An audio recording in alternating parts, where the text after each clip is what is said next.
ఇంకోటి Jubilee Hills by elections కూడా ఇప్పుడు తగ్గ ఫోర్ అన్నట్టు కూడా నడుస్తా ఉంది. ఈరోజు బీఆర్ఎస్ సభ పెట్టి కూడా ఏదైతే బుల్డోజర్ రాజ్యం కావాలా, కారు రాజ్యం కావాలా అని కేటీఆర్ మాట్లాడిన తీరు కనబడుతుంది. ఎట్లా చూస్తా ఉన్నాయి ఈ మాటలు? కారు గ్యారేజ్ పోయింది, ఏమున్నది పయ్యలు కూడా పంక్చర్ అయిపోయినాయి, ఇంకేమున్నది కారుకు పంక్చర్ వేసిన కనీసం ఏమంటారు అది రిపేర్ చేయించి సర్వీసింగ్ సెంటర్ నుంచి తీసుకొచ్చిన ఇంకా డకలి స్టార్ట్ అయ్యేటట్టుంది, అది నడిచేటట్లు కూడా లేదు. ఇంజన్ లేదు అనుకుంటా ఆ కారుకి. నేను ఇంజన్ ఫామ్ హౌస్ లో వండుకున్నది, 4 టైర్లు 4 చోట్ల ఇప్పుకొని పోయినాయి. ఇంకేమున్నది బాడీ పోయి షెడ్ లో పడ్డది. ఇంకా దానికి కారు టైరు ఇంజన్ గురించి మాట్లాడుకుంటే బాగుండదు. బుల్డోజర్ గురించి మాట్లాడాలంటే బీజేపీలతో మాట్లాడమని, వాళ్ళు బుల్డోజర్ వ్యవస్థ కదా, వాళ్ళతో మాట్లాడాలి. మాతో ఎందుకు, వాళ్ళతో బాగా సావాసం చేసి బుల్డోజర్ అనే వ్యవహారం వచ్చినట్టున్నది. సరే, ఏది ఏమైనా ప్రజాక్షేత్రంలో పోటీకి బయలుదేరినాము. ఈరోజు బుల్డోజర్ అనే ఎవరి గురించి మాట్లాడుతున్నాడు నాకు చెప్పాలి ఒకసారి, ఎవరి గురించి? కాంగ్రెస్ గవర్నమెంట్ హైడ్రాన్ తీసుకొని రావడం, బుల్డోజర్ రాజ్యం నడుస్తా ఉంది అన్నట్టుగా మీరందరూ ఆక్రమించుకుంటే ఆ రోజు మీడియా గాని ప్రతిపక్షాలు గాని అందరు ప్రతిపక్షాలతో పాటు మాతో పాటు ఉన్న ప్రతిపక్షం కూడా ఆక్రమణల్ని తొలగిస్తారా అని అడిగారు. దాన్నే మేము తొలగిస్తాము అని చెప్పినాం. మాట ఇచ్చిన దాన్ని బట్టి దాని మీద నిలబడి ఉన్నాము. రాబోయే జనరేషన్ కి ఇబ్బంది కలగకుండా హైదరాబాద్ మహానగరమే కాకుండా ఎన్నో చోట్ల, మొన్న వరంగల్లో మొన్న కామారెడ్డిలో వచ్చిన వరదలు చూసినాం, మెదక్లో వచ్చినటువంటి వరదలు చూసినాం. ఆక్రమణాలకు గురి అయిపోయి అక్కడ మరి చెరువులు, చిన్న చిన్న వాగులు, వంతలు అన్ని కూడా కబ్జాలకు గురి అయితే వచ్చినటువంటి అవస్థను చూసినాం. హైదరాబాద్ లో కూడా మొన్న వర్షానికి వచ్చినటువంటి అవస్థలను అన్నిటిని చూసినాం. ఈ అవస్థలు రాబోయే జనరేషన్ కు ఉండొద్దని మా ప్రభుత్వం నిర్ణయం తీసుకొని ఒక మంచి పని చేసేటప్పుడు డెఫినెట్ గా కొన్ని దుష్ట శక్తులు అడ్డం పడతాయి. కానీ ఆ దుష్ట శిక్షణ, శిష్ట రక్షణ చెయ్యాలనేది మా ప్రభుత్వం లక్ష్యం ఉన్నది.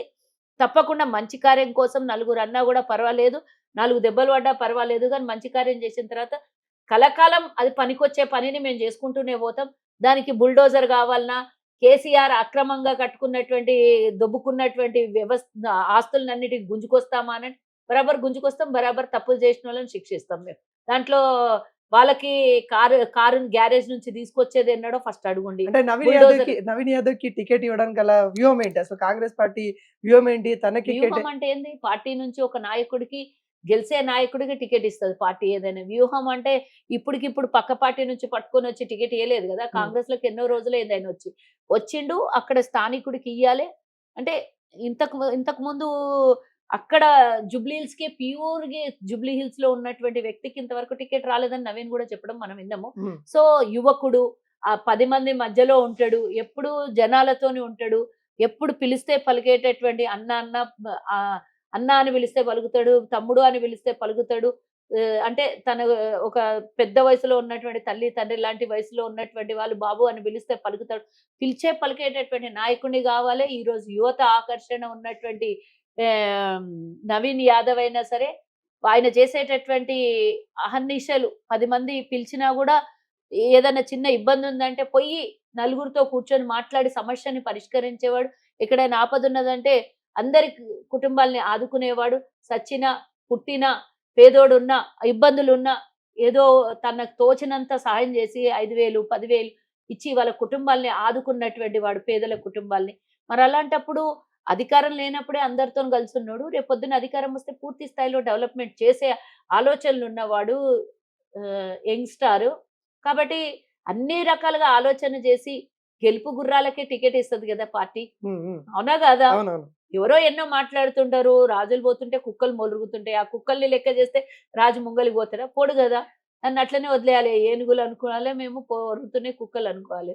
గతంలో నవీన్ యాదవ్ పైన ఎన్నో కేసులు కూడా పెట్టడం జరిగింది. అవి అక్రమ కేసులను కూడా చాలా సార్లు నవీన్ యాదవ్ కూడా మాట్లాడడం జరిగింది. కానీ ప్రజల్లో ఒక ఇంటెన్షన్ తీసుకోబోతున్నారు. రౌడీ సంబంధించిన బ్యాక్గ్రౌండ్ ఉన్న ఫ్యామిలీ అని అనేక కోణాలుగా కొన్ని వదంతాలు వస్తా ఉన్నాయి. వాటిని ఎలా చూస్తా ఉన్నారు? మీ అభ్యర్థి, కాంగ్రెస్ అభ్యర్థి ఇలాంటి ఎవరు వదంతలు వేస్తున్నారు చెప్తే వాళ్ళ గురించి నేను చెప్తాను. చాలా వరకు సోషల్ మీడియా, బీఆర్ఎస్ సంబంధించిన సోషల్ మీడియా వరకు వెళ్తే వాళ్ళకన్నా పెద్ద రౌడీలు ఎవరన్నా ఉంటారో అది చెప్పమని చెప్పండి. వాళ్ళకన్నా పెద్ద రౌడీ కేసీఆర్ కుటుంబానికైనా పెద్ద రౌడీలు ఎవరన్నా ఉంటారా? వాళ్ళు పబ్లిక్ ని దోపిడీ చేసి ఎంత దోచుకున్నారో వాళ్ళని మించినటువంటి వాళ్ళు ఇంకెవ్వరు ఉండరు. ఎంతమందిని ఇబ్బంది పెట్టిండ్రు, ఎంతమందికి 3rd డిగ్రీ ఇప్పించిండ్రు, ఎంతమందికి బేడీలు వేసిండ్రు, ఎంతమందిని అమాయక ప్రజల ప్రాణాలు తీసిండ్రు. ఆర్టీసీ ఉద్యోగస్తులు ఎంతమందిని చంపుకొని తిన్నారు, ఇంటర్ విద్యార్థులు ఎంతమందిని చంపుకొని తిన్నారు. ఇవన్నీ దారుణాలు, ఇవన్నీ రౌడీజం కాకపోతే మంచోళ్ళు చేసే పనేనా? మరి ఫస్ట్ వాళ్ళు ఇవన్నీ చేసినప్పటికి ఏమంటారు ఒకసారి చెప్పండి. మీరు చేసినా, మీ పార్టీ చేసినా, మీ నాయకులు అందరు చేస్తే అందరికి తగులే పనే కదా. మరి నవీన్ అనే ముందు ఆయన సేవ చేసిన సేవను వదిలేసి ఇవన్నీ చెప్పుకుంటూ వస్తున్నారు కదా. మరి ఆయన చేసినటువంటి సేవను గుర్తించాల్సినటువంటి బాధ్యత మీకే కదా.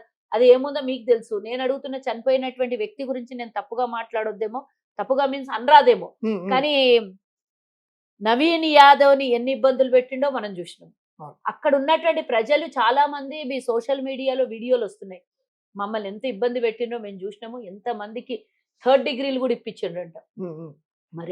మరి అంతకు మించి రౌడీజం ఇంకేమన్నా ఉంటుందా? అది ఎందుకు చేసిండ్రో మరి అనాలోచితమైనటువంటిదా, లేకపోతే మాదే సాగాలన్నా, లేకపోతే ఒక వీడియో వైరల్ అవుతున్నది మాగంటి గోపీనాథ్ది.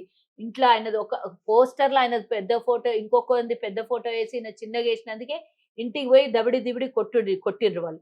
మరి దాన్ని ఏమంటారు, రౌడీజం అంటారా, ఇంకేమంటారో వాళ్ళే తెలుసుకోవాలి.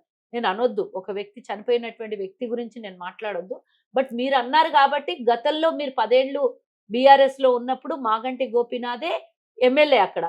మరి మీరు ఒక వ్యక్తిని నిందించేటప్పుడు మనదికు 3 ఏళ్ళు ఉన్నాయని ఎందుకు చూసుకోవద్దు? మరి అవన్నీ ఇప్పుడు మీరు తవ్వుతే అవన్నీ కూడా బయటికి వస్తాయి కదా. డెఫినెట్ గా ప్రజల అమాయకులు కాదు. ఈరోజు సోషల్ మీడియా ఇంత డెవలప్ అయింది, వీడియోలు తీసినవి ఉంటాయి, వీడియో క్లిప్పింగ్లు ఉంటాయి, ఫోటో క్లిప్పింగ్లు ఉంటాయి, వాళ్ళు కూడా మాట్లాడతారు కదా.